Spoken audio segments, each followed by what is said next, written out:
안녕하세요, 별남입니다. 이제 며칠 뒤면 애플의 키노트 행사가 열리게 되는데요. 특별한 이변이 없다면 아이폰 13을 거기서 볼 수 있겠죠. 그래서 오늘은 아이폰 13 케이스를 이렇게 준비해봤습니다.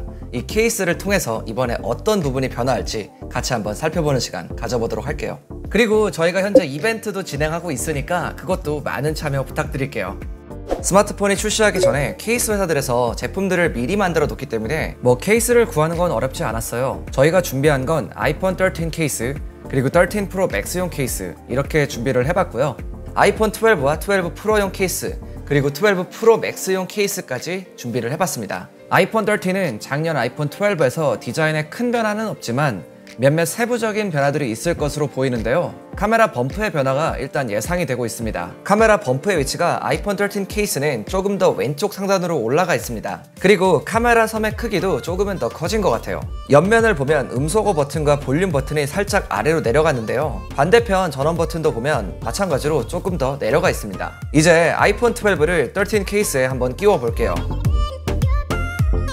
일단 잘 들어가긴 하는데 카메라를 보면 확실히 위치가 바뀐 게 보입니다. 그리고 12의 카메라가 13 케이스에서는 좀 꽉 차지 않는 모습인데요. 아무래도 13에서 카메라 섬이 더 커지는 건 맞는 것 같습니다. 아래쪽을 보면 포트와 스피커의 위치는 그대로인 것 같아요. 옆면을 보면 음소거 버튼 위치가 맞지가 않습니다. 볼륨 버튼도 음소거 버튼처럼 좀 더 아래쪽에 위치해 있어요.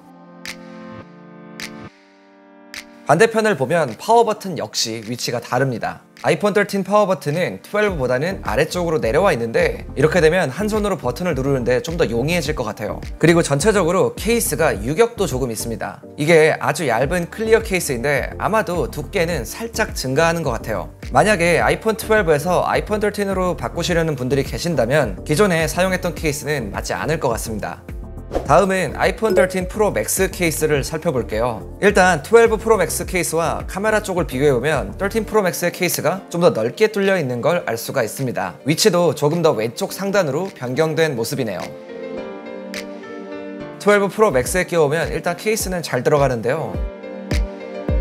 옆면을 보면 아까와는 달리 어느 정도 좀 잘 맞는 모습입니다. 13 프로 맥스의 볼륨 버튼은 정확하게 맞는 편이고요. 음소거 버튼만 살짝 위로 올라가 있는 것 같습니다. 크게 위치가 달라진 건 아닌 것 같아요. 그리고 반대편을 보면 전원 버튼도 어느 정도는 맞는 것 같아요. 아주 약간 버튼이 위로 올라가 있는데 좀 전에 아이폰 13 케이스 같은 경우는 아예 안 맞았죠. 13 프로 맥스는 옆면의 버튼 위치가 아주 약간 달라진 정도로 느껴지고 나머지는 대체적으로 잘 맞는 것 같습니다. 이제 카메라를 보면 케이스에 뚫려있는 12 프로 카메라보다 13 프로 맥스가 조금 더 큽니다. 이 정도의 차이가 나는데 크기 증가는 꽤 있는 것 같아요. 물론 실물로 봐야 정확하게 알 수 있겠지만 카메라가 너무 많은 공간을 차지하지 않게 하려고 카메라 섬을 왼쪽으로 조금 옮긴 것 같아요. 아래쪽을 보면 포트와 스피커는 잘 맞습니다. 여기에서는 딱히 변화는 없네요. 그리고 프로 맥스도 조금 유격이 있는 걸 보면 13 프로 맥스도 아주 약간의 두께 증가는 있는 것으로 보입니다. 자, 이렇게 케이스들로 아이폰 13과 13 프로 맥스 어떻게 좀 달라지는지 살펴봤는데요.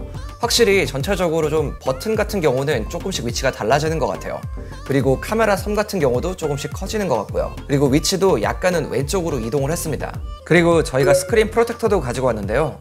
아이폰 13과 프로 맥스 풀커버 강화유리입니다. 여기서 유심히 봐야 될 건 베젤의 상단 쪽인데요. 상단을 보면 가운데가 움푹 파여져 있죠. 바로 이 부분이 우리가 통화를 할 때 상대방의 목소리를 들을 수 있는 스피커입니다. 기존에 아이폰 12를 보면 이 스피커가 노치 중앙에 자리 잡고 있는데 아이폰 13에서는 위치가 위로 올라간 거죠. 이렇게 스피커가 상단으로 올라가면서 아이폰 13 라인업에서는 기존보다는 노치 사이즈가 줄어들게 됩니다. 이렇게 직접 보니까 좀 감이 오네요. 마지막으로 준비한 게 하나 더 있는데요. 바로 카메라 글래스예요. 아이폰 13 카메라 글래스를 아이폰 12에 대보면 일단 카메라 렌즈의 위치가 아예 다릅니다. 13에서는 세로가 아니라 대각선 배열로 바뀌었고요. 카메라 렌즈의 크기도 기존보다는 상당히 큰 편입니다. 카톡 뒤의 넓이도 그렇고요. 대각선 카메라 배열은 이상하진 않을 것 같은데 조금은 생소할 것 같다는 생각은 들고요. 그리고 기존의 오른쪽에 있던 마이크는 왼쪽 하단으로 위치가 바뀌었네요. 플래시는 오른쪽 상단으로 바뀌었습니다.